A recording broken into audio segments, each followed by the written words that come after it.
Ermənistan vətəndaşı təqsirləndirilən Ruben Vardanyanın açıq keçən məhkəmə iclasında bir qrup zərər çəkmiş ilk dəfə iştirak etdiyindən hakim Zeynal Ağayev onları məhkəmənin tərkibi ilə tanış etdi. Hüquq və vəzifələri barədə məlumatlandırdı. Ardınca təqsirləndirilən Ruben Vardanyan və onun vəkili Abraham Berman məhkəmə kollegiyasına etiraz etdilər. Təqsirləndirilən şəxsin müdafiəçisi Abraham Berman etirazı əsaslandıran zaman əvvəlki məhkəmə proseslərində verilən çoxsaylı vəsatətlərin bir qisminin təmin olunmadığını, eləcə də hazırki vaxtda da olan bütün məhkəmə iclas protokolları ilə tam tanış ola bilmədiklərini qeyd edərək, işə baxan hakimlər kollegiyasının cinayət təqibində maraqlı olduğunu dedi. Bu səbəbdən məhkəmə kollegiyasına etiraz etdiklərini bildirdi. Ruben Vardanyan da etirazı müdafiə etdi. Dövlət ittihamına müdafiə edən baş prokurorun böyük köməkçisi Vüsal Əliyev etiraza münasibət bildirərək dedi ki, qeyd olunan məsələlərlə bağlı məhkəmə əvvəlki proseslərdə artıq mövqeyini bildirib. Əlavə etdi ki, məhkəmə iclas protokolları ilə tanış olmaq üçün müdafiə tərəfinə lazımi şərait yaradılır. Vüsal Əliyev həmçinin bildirdi ki, ümumilikdə bu cür əsaslar, yəni müdafiə tərəfinin vəsatətlərinin məhkəmə tərəfindən təmin olunmaması, işə baxan hakimlər kollegiyasının cinayət təqibində maraqlı olması qənaətinə gəlməyə əsas verə bilməz. Prosesdə iştirak edən zərər çəkmiş şəxslər də məhkəmədən etirazın təmin olunmamasını xahiş etdilər.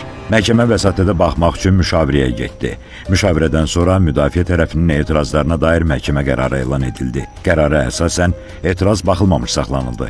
Belə ki, iclasa sədrlik edən qərara əsaslandıran zaman qeyd etdi ki, müdafiə tərəfi Azərbaycan Respublikasının Cinayət Prosessual Məcəlləsinə əsasən işə baxan hakimlər kollegiyasının cinayət təqibində maraqlı olmasına dair konkret dəlillər təqdim etməyib. Sonra zərər çəkənlər məhkəmədə ifadə verdilər. Zərər çəkmiş Nurlan Bağırov, Vüsal Eyyubov, Cavanşir Sultanov, Şamil İsrəfilov, Seymur Ağakərimov bildirdilər ki, Kəlbəcərdə hərbi xidməti yerinə yetirərkən yaralanıblar.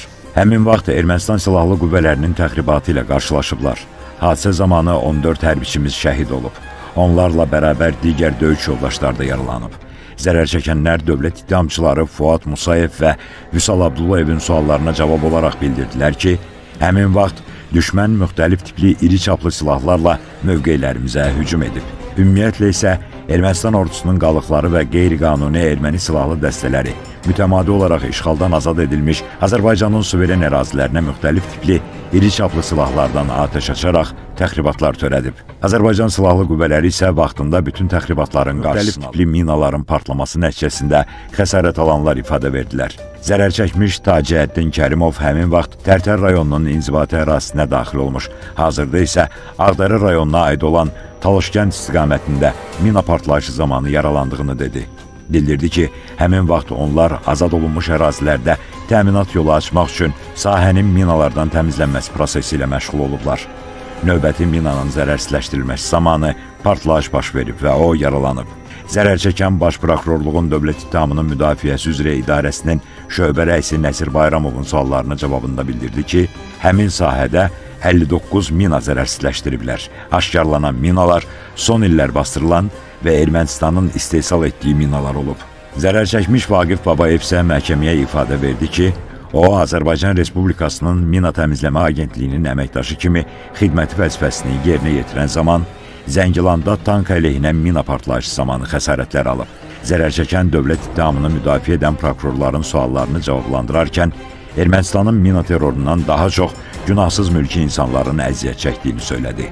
Qeyd edək ki, məhkəmə prosesində Ermənistan dövlətinin, onun dövlət qurumlarının vəzifəli şəxslərinin, hərbi qüvvələrinin və qanunsuz silahlı birləşmələrin bilavasitə rəhbərliyi və iştirakı, şifahi yazılı qaydada verdiyi tapşırıq, göstəriş və təlimatları, maddi, texniki, şəxsi heyətlə verdiyi dəstəyi, mərkəzi qaydada idarəçiliyi əsasında, eləcə də ciddi nəzarəti altında Azərbaycan ərazisində daxili və beynəlxalq hüquq normalarına zidd şəkildə Azərbaycana hərbi təcavüz etmək məqsədi ilə yaradılmış Ermənistan dövlət tərəfindən aparılan təcavüzkar müharibənin gedişində çoxsaylı cinayət faktları törətmiş cinayətkar birliyə təqsirləndirilən Ruben Vardanyan da qoşulduqdan sonra həmin birlik tərəfindən törədilən cinayətlər nəticəsində zərər çəkmiş şəxslər ifadə verir. Zərər çəkmişlər hakimlərin, dövlət ittihamını müdafiə edən prokurorların suallarını cavablandırdılar.